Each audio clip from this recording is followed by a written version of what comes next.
നമസ്കാരം. നമ്മളൊരു സ്റ്റോക്ക് തിരഞ്ഞെടുക്കുമ്പോൾ ശ്രദ്ധിക്കേണ്ട കുറച്ച് കാര്യങ്ങളുണ്ട്. ആദ്യമായിട്ട് ഇതിൻ്റെ ഒരു മാർക്കറ്റ് ക്യാപ്പ് എത്രത്തോളം ഉണ്ടെന്ന് നോക്കാം. മാർക്കറ്റ് ക്യാപ്പ് എപ്പോഴും ഒരു 1000 കോടി രൂപയുടെ മുകളിലുള്ള സ്റ്റോക്സ് സെലക്ട് ചെയ്യുക. 1000 കോടി രൂപയുടെ താഴെയുള്ള സ്റ്റോക്കുകൾ മോശമാണെന്നല്ല, പക്ഷേ ഫിനാൻഷ്യലി കുറച്ചുകൂടെ സ്റ്റേബിൾ 1000 കോടി രൂപയുടെ മുകളിലുള്ള കമ്പനികളായിരിക്കും എന്ന് കാണാൻ പറ്റും. അതുപോലെ തന്നെ ഇതിൻ്റെ മറ്റൊരു കാര്യം എന്ന് പറയുന്നത് സ്റ്റോക്ക് പി, അതായത് പ്രൈസ് ടു ഏർണിംഗ് റേഷ്യോസ് എപ്പോഴും ഇൻഡസ്ട്രി പ്രൈസ് ടു ഏർണിംഗ് റേഷ്യോയുടെ താഴെയുള്ള സ്റ്റോക്കുകൾ നമ്മൾ കൂടുതൽ സെലക്ട് ചെയ്യുക. അതോടൊപ്പം തന്നെ ROE ROC വാല്യൂസ് എല്ലാം 20 എബോ അല്ലെങ്കിൽ ഒരു 15 എബോ തിരഞ്ഞെടുക്കുക.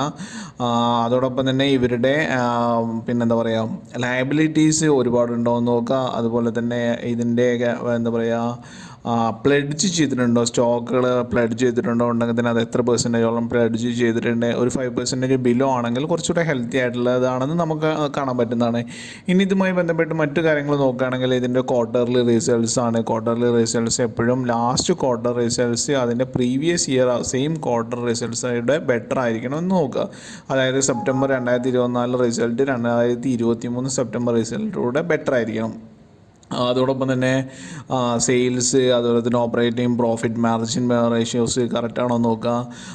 അതോടൊപ്പം തന്നെ ഇതിൻ്റെ നെറ്റ് പ്രോഫിറ്റ്, മെയിൻലിയായിട്ട് നെറ്റ് പ്രോഫിറ്റും കഴിഞ്ഞ ക്വാർട്ടർ റിസൾട്ട്സോടെ ബെറ്റർ ആണോ നോക്കുക. ഇത്തരം കാര്യങ്ങൾ നോക്കിയതിന് ശേഷം പിന്നെ പ്രോഫിറ്റ് ആൻഡ് ലോസിലും ഓരോ ഇയർലിയും ബെറ്റർ ആയിട്ട് ഇതിൻ്റെ ഓർഡറും മറ്റു കാര്യങ്ങളും പോകുന്നുണ്ടോ നോക്കുക. ഇത്തരം കാര്യങ്ങൾ നോക്കുന്നതോടൊപ്പം തന്നെ ഇതിൻ്റെ ഇവരുടെ ബിസിനസ് എന്താണ്, ഇവർ ഈ സെഗ്മെൻറ്റിൽ എത്രത്തോളം മുമ്പിലാണ് എന്ന് നോക്കുക. അതുപോലെ തന്നെ ഇവരുടെ ഒരു ബൈ പ്രോഡക്റ്റ് അല്ലെങ്കിൽ ഇവരുടെ പ്രോഡക്റ്റിൻ്റെ അസംസ്കൃത വസ്തുക്കൾ എങ്ങനെയും, ഫോർ എക്സാമ്പിൾ ക്രൂഡുമായിട്ട് റിലേറ്റഡ് ആണോ,